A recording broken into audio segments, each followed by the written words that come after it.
Durante las últimas 3 décadas, el mundo ha mirado hacia China con una mezcla de admiración y envidia. Hemos visto cómo rascacielos brotaban de la tierra en cuestión de semanas, cómo se construían puentes interminables y redes de trenes de alta velocidad que dejaban en ridículo a las infraestructuras de Occidente. Nos vendieron la historia del milagro económico chino. Pero lo que nadie nos contó y lo que el Partido Comunista Chino intentó ocultar desesperadamente es que una parte masiva de ese crecimiento no era real. Era una ilusión construida sobre una montaña de deuda insostenible y literalmente sobre cemento que nadie necesitaba. Para entender la magnitud del desastre que se avecina, primero debemos entender una cifra clave: el 30%. El sector inmobiliario llegó a representar el 30% del Producto Interior Bruto de China. Para que tengas una referencia, en España, justo antes de que estallara nuestra propia burbuja en 2008, el sector de la construcción rondaba el 20%. Y ya sabemos cómo terminó esa historia. China llevó esto al extremo. La vivienda se convirtió en el único motor de la economía y, lo que es más peligroso, en la única hucha de los ciudadanos. En Occidente, la gente invierte en bolsa, en bonos o en fondos indexados. En China, debido a las estrictas restricciones de capital y a un mercado de valores que parece un casino manipulado, el 70% de la riqueza de las familias está enterrada en ladrillos. La premisa cultural era simple y aparentemente infalible. Los precios de la vivienda en China solo pueden subir.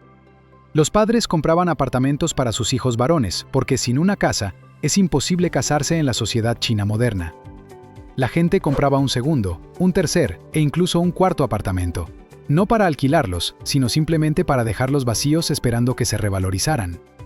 Se creó una fiebre especulativa sin precedentes. Los gobiernos locales, que no pueden recaudar ciertos impuestos, dependían casi exclusivamente de vender tierras a promotoras para financiarse. Era un círculo vicioso perfecto. El gobierno vendía tierra cara, las promotoras pedían préstamos masivos para comprarla, construían rápido y mal, y la gente se endeudaba de por vida para comprar apartamentos sobre plano, años antes de que se pusiera el primer ladrillo. Todo el sistema se basaba en la confianza ciega de que la música nunca dejaría de sonar. Pero la música se ha detenido y el silencio es aterrador. Si viajas hoy por ciertas regiones del interior de China, te encontrarás con un paisaje que parece sacado de una película postapocalíptica. No son ruinas de una guerra, son ruinas de la codicia. Son las famosas ciudades fantasma.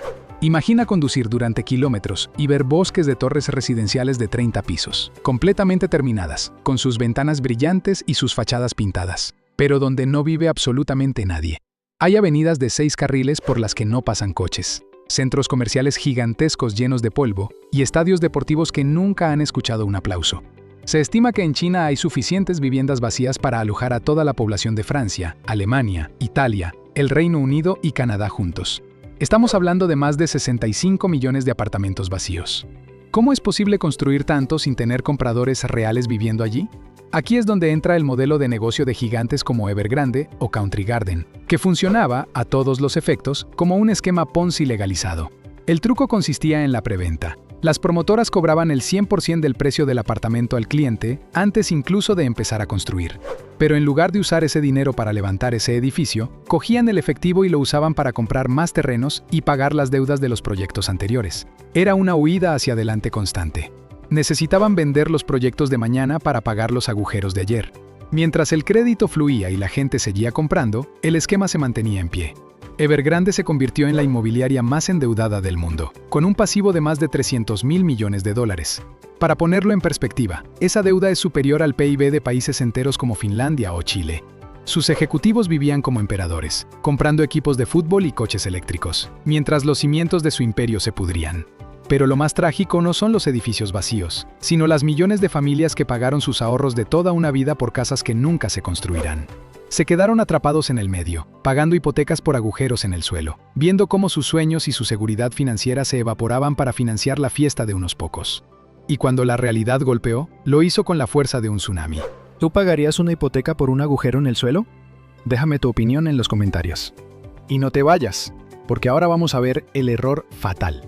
El momento exacto en que Xi Jinping cortó el cable rojo de la bomba y le estalló en la cara. El año 2020 marcó el punto de no retorno. Xi Jinping y la cúpula del Partido Comunista Chino se dieron cuenta de que tenían una bomba de relojería entre manos. Sabían que si la burbuja seguía hinchándose, la explosión final podría acabar con el propio régimen.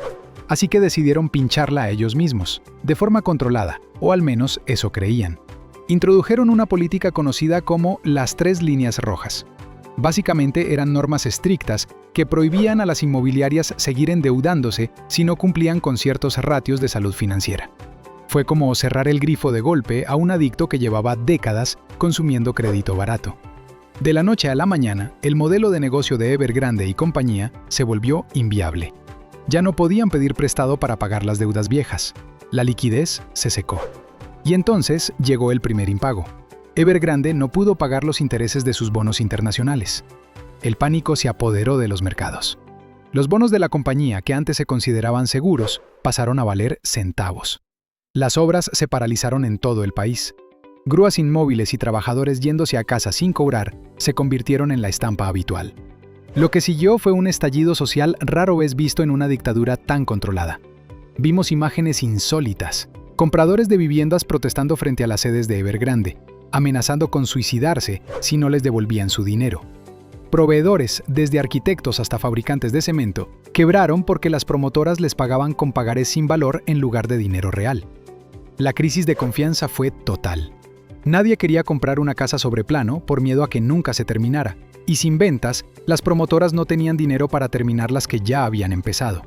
El mercado se congeló.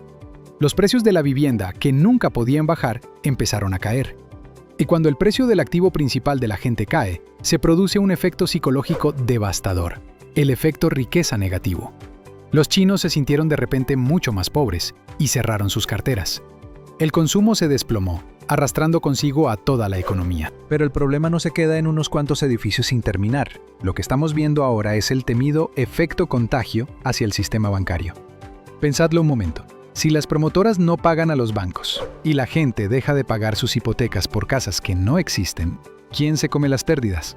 Aquí entra en juego un monstruo silencioso del que se habla muy poco: la banca en la sombra china. Miles de millones de ahorros de familias chinas no estaban en bancos tradicionales, sino en productos financieros de alto riesgo gestionados por empresas fiduciarias como Zhongxi. Estas empresas prometían rentabilidades altas invirtiendo, adivinad dónde. Exacto, en el sector inmobiliario. Cuando el ladrillo colapsó, estos gigantes financieros empezaron a declararse en quiebra. La gente rica y la clase media alta vieron cómo sus inversiones se esfumaban de la noche a la mañana. El dinero simplemente ya no está. Y la hemorragia no se detiene ahí. Recordad lo que os conté en la primera parte. Los gobiernos locales vivían de vender tierra. Ahora que nadie compra tierra, estos gobiernos están técnicamente en bancarrota. No tienen dinero para pagar servicios básicos, ni para mantener las infraestructuras, y mucho menos para pagar la deuda monstruosa que acumularon a través de vehículos de financiación opacos. En algunas provincias hemos visto recortes brutales en los salarios de funcionarios públicos, e incluso servicios de autobuses suspendidos por falta de fondos. Esta tormenta económica ha provocado algo que aterroriza a cualquier economista: la deflación. Mientras en Occidente luchábamos contra la inflación y la subida de precios, en China los precios están cayendo.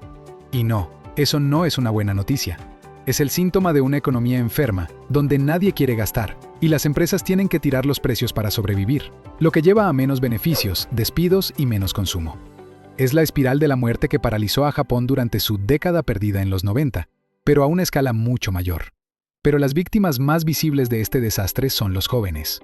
China se enfrenta a una tasa de desempleo juvenil que superó el 20%, tan alta que el gobierno, en un acto de desesperación orwelliana, simplemente dejó de publicar las cifras oficiales durante meses. Imagina graduarte en la universidad con un título bajo el brazo, en un país que te prometió que si estudiabas duro dominarías el mundo, solo para encontrarte con un mercado laboral en ruinas. Ha surgido un movimiento social silencioso llamado Tangping, que significa tumbado o echarse a la Bartola. Los jóvenes chinos están renunciando a la carrera de ratas. No compran casas, no se casan, no tienen hijos y trabajan lo mínimo para sobrevivir. Es una huelga de brazos caídos contra un sistema que les exige todo y ya no les ofrece nada a cambio. Sin consumo y sin nuevos bebés, la demografía de China se está convirtiendo en una pesadilla, una población que envejece rapidísimo antes de haberse hecho rica.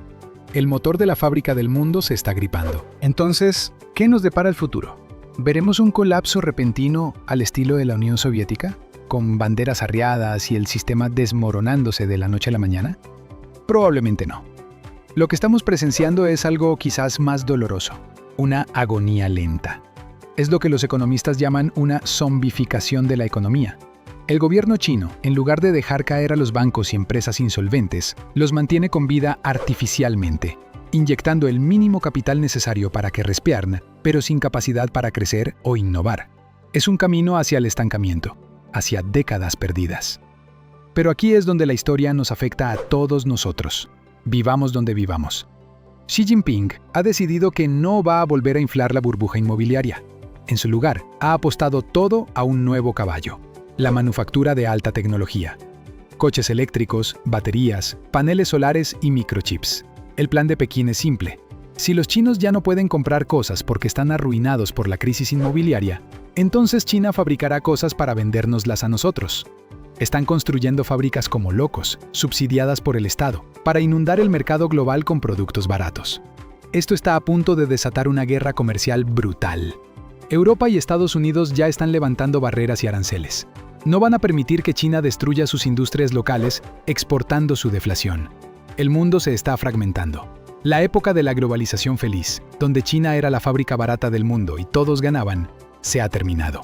Ahora, China es vista como un rival desesperado y peligroso. Pero la mayor tragedia ocurre dentro de sus propias fronteras. El contrato social implícito que el Partido Comunista tenía con su pueblo se ha roto. El trato era: vosotros no tenéis libertad política, no podéis votar ni quejaros, pero a cambio, nosotros os haremos ricos. Vuestros hijos vivirán mejor que vosotros. Ese trato ya no es válido. Hoy, los jóvenes chinos miran al futuro y no ven prosperidad. Ven deudas impagables y un Estado vigilante. Ha surgido un movimiento llamado Tangping, o tumbados a la Bartola, donde la juventud simplemente decide rendirse, no trabajar duro, no casarse y no comprar casas. Es la protesta silenciosa más peligrosa para un régimen que necesita crecimiento para sobrevivir. La leyenda del dragón imparable se basaba en hormigón, acero y deuda. Ahora que los andamios han caído, vemos la realidad. China seguirá siendo una potencia, sí, pero ya no es el milagro que nos vendieron. La lección final de esta historia es antigua y universal. No se puede engañar a las matemáticas para siempre. Cuando construyes castillos en el aire, eventualmente la gravedad hace su trabajo. Y la gravedad, por fin, ha llegado a China. El dragón no está durmiendo, está herido. Y eso lo hace más peligroso que nunca. Si quieres entender las crisis que vienen antes de que golpeen tu bolsillo, suscríbete y activa la campana. La próxima historia será aún más oscura. ¿Crees que Occidente está a salvo de este contagio? Te leo abajo.